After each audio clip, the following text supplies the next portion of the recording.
Punta naman tayo ng Caloocan City. Check natin, nandun si kapatid na Bong Budenia at kapatid na Don Kapulong. Ito po ang unang magtatanong, kapatid na Daniel, kapatid na Elis, dito sa Caloocan, Metro Manila, si kapatid na April Torres, isang Jehovah Witnesses. Sige po, kapatid na April. Good evening po. Tanong ko lang po, bakit po yung ginagamit yung na heavy yung letra na YHWH kundi ama lang po? Alam mo kapatid, kung nakikita mo, nakalagay nga yan sa aming logo eh. Bakit mo sasabihin hindi namin ginagamit? Ang paggamit namin ayon sa Biblia, ayaw namin dagdagan, ayaw namin bawasan. Kasi sa Biblia ang paggamit ng kautusan, kahit ang tuldo, kahit kudlit, ayaw ng Diyos na madagdagan o mabawasan yung kautusan. Basahin natin ang Mateo 5:18. Sapagkat katotohanan sinasabi ko sa inyo, hanggang sa mga wala ang langit at ang lupa, ang isang tuldok o isang kudlit sa anumang paraan ay hindi mawawala sa kautusan hanggang sa maganap ang lahat ng mga bagay. Kita mo, tuldok lang sa kakudlit, bawal alisin sa kautusan. Kung yung kautusan inirerespeto natin, huwag nating kakalimutang mas dapat nating irespeto yung pangalan ng Diyos.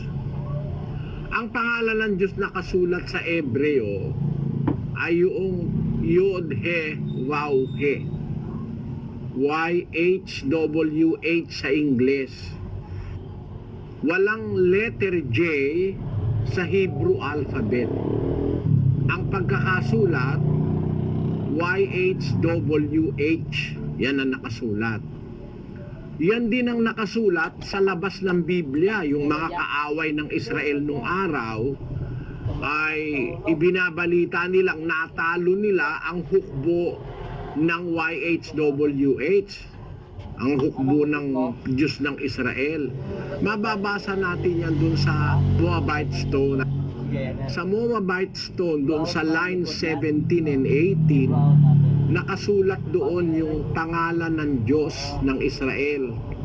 Hindi na Biblia yan pero mababasa pa rin natin dyan yung Moabite Stone na yan. Ilang libong taon na yata yan ngayon yung Moabite Stone. Pero nakasulat dyan yung pangalan ng Diyos. Hindi Jehovah ang nakasulat YHWH. Ito yung Moabite Stone. Yan. Isang matigas na bato kung saan nakalagay ang isang parang dedikasyon sa hari. Opo, narito na po sa screen, ito po ang Moabite Stone. Size and description: language Moabite, a West Semitic language. Medium basalt, black bluish stone steel. Size 1.15 meters high, 60 to 68 centimeters wide. Length 39 lines of writing. Honorary Nesha, king of Moab, late 9th century BCE. Approximate date 830 BCE. Place of discovery Diban in modern Jordan. Date of discovery 1868. Current location Louvre Museum, Paris, France. Inventory number AO5066. Yung Moabite Stone, kapatid, libu-libong taon na ang tanda niyan. Isa yan sa pinakamatatandang ebidensya sa labas ng Biblia tungkol sa pangalan ng Diyos. Tingnan mo ang nakalagay dyan sa pangalan ng Diyos. Hindi Jehovah. Ilagay natin ngayon yung line 17 and 18 kung ano ang nakalagay dun sa Moabite Stone. Ito po yan. Sa number 17, line 17, for I had devoted them to destruction for the god Astar Chemos, and from there I took the vessel of YHWH. Yan parang pagmamalaki nung hari na nanalo siya. Kaya kinuha niya raw yung mga vessels ni YHWH. Ang ibig lang ipakita, no, may ebidensya sa labas ng Biblia na ang pangalan ng Diyos sa Hebreo ay YHWH. Ang ginawa ng mga nagsali ng Biblia, yung Masoretes, pinalitan yung Y, pinalitan ng J. Tapos yung W, pinalitan ng V. Kaya naging JHBH. Pagkatapos na mapalitan ng letra, parang isinunod sa Latin yung YHWH, ginawang JHVH. Ang ginawa ng mga Masoretes, dinagdagan ng vowels para mabasa. Nilagyan ng E, O, at saka A. Kaya nagkaroon ng pangalang Jehovah o Jehovah. Yan ay imbento ng mga tao, hindi tunay na pangalan ng Diyos yan. Ngayon, yung YHWH kasi yun nakasulat sa primitive Hebrew. No? Wala tayong paraan ngayon para yun mabasa. Mahirap basahin dahil walang vowels, walang A, E, I, O, U. Buti nga kung Pilipino, alam natin yung pagka A, kuminsan pag nagte-text ka, inaalis na nila yung A eh. Naintindihan na natin. Hindi naman Pilipino yan, primitive Hebrew yan eh. Kaya hindi natin mababasa yan, YHWH. Kaya yung mga nasa Biblia ngayon na katumbas niyan, inilagay nila yung pangalang Adonai, o kaya Diyos, o kaya Kyrios, o Kurios, na ang kahulugan ay Panginoon. Yan. Pero mas tiyak yung sinabi ng Panginoong Jesus kung paano siyang nananalangin sa Ama.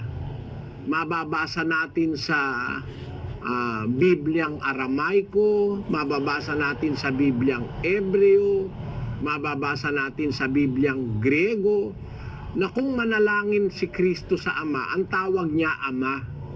Ama. Mas sigurado yon kaysa doon sa Jehovah, kasi yung Jehovah imbento lang eh. Yung tawag ni Kristong Ama, talagang Ama ang pagkakasulat noon. Sa Bibliang Grego, ang nakasulat, Pater. Yan. Ang ibig sabihin noon, Ama, Pater.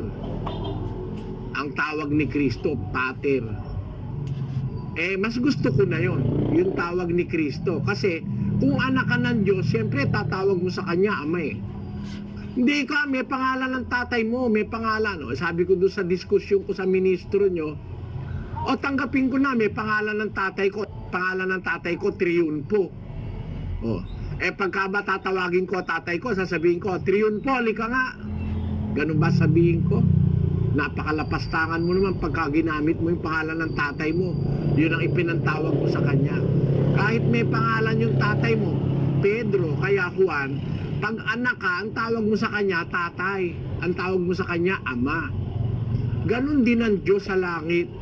Kahit sabihin mo pang may pangalan siya, hindi mo naman alam bigkasin ngayon dahil yung bigkasi ang mga Hebreo lang ang nakakaalam noon.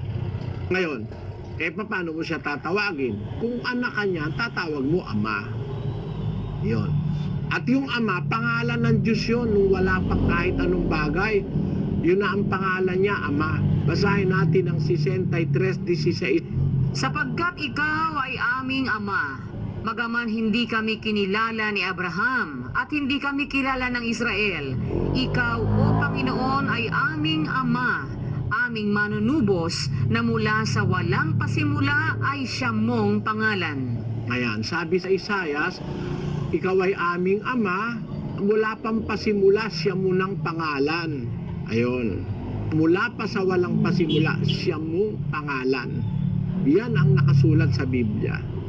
Kaya kami, ginagamit namin yung pangalang YHWH, nilalagay namin yan sa aming karatula sapagkat dinadakila namin ng pangalan na yan. Kaya lang, ayaw namin dagdagan ng vowels.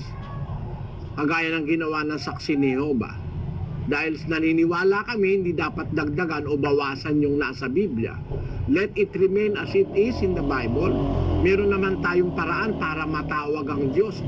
Marami naman pangalan ng Diyos eh. Yung Ama, pangalan yun. Yung Diyos, pangalan yun. Yung Banal, pangalan yun. Meron pa nga siyang isang pangalan, baka hindi ka maniwala eh. Basahin natin ang Exodo 34:14. Sapagkat hindi ka sasamba sa ibang Diyos, sapagkat ang Panginoon na ang pangalan ay mapanibughuin ngang Diyos. Lagay natin sa Ilocano. Tadi kanto agdayaw iti sabali a Dios, tani apo tinagan na naimon, iso ti Dios a naimon. Ang tinaga na naimon. O, tama? Sa English, lagay natin. For thou shalt worship no other God, for the Lord whose name is jealous is a jealous God. Tamo, yung jealous, mapanibughuin, pangalan niya yun eh. Ba't lagay natin sa Bisaya? Kay kamo dili magsimba sa lain nga mga Diyos, kay ang Ginoo kinsang ngalan mao ang mauy usa ka Diyos nga abughuan. O tamo, ang Diyos na ang pangalay abughuan, maoy usa ka Diyos nga abughuan. Lagay natin sa Kapampangan. Uling kasasamba karing aliwang Dioses, uling ing Ginoo.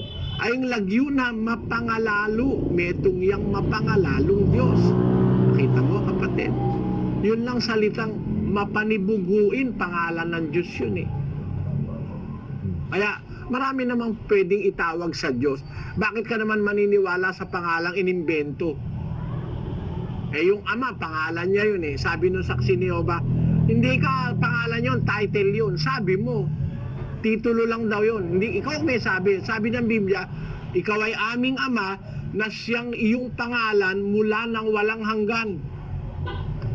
Mula sa walang hanggan, siya mong pangalan. Mula pa sa walang hanggan, pangalan niya na yung Ama eh. Bakit? Eh kasi mula pa sa walang hanggan, may anak na siya. Si Kristo yun. Kaya matagal nang tinatawag siya sa pangalang Ama. Wala pang ibang Ama. Kahit tao, wala pa eh. Siya lang ang kaisa-isang Ama nun. Ang tawag sa kanya, Ama. Kaya masasabi natin, mas tama yung Ama kaysa dun sa Jehovah. Kaya yun ang tinatawag namin.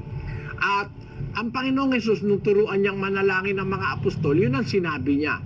Manalangin kayo ganito, Ama namin, Our Father, which art in heaven, hallowed be thy name. Di ba? Our Father, which art in heaven. Yun nga ang dinadasal-dasal ng Katoliko eh. Ama namin, nasa langit ka. Eh kasi yun ang sinabi ni Kristo, dadasalin mo eh. Ama namin, hindi niya sinabi Jehovah namin. Wala nun. Ang nakalagay, Ama namin. Yun ang sagot ko sa iyo kapatid.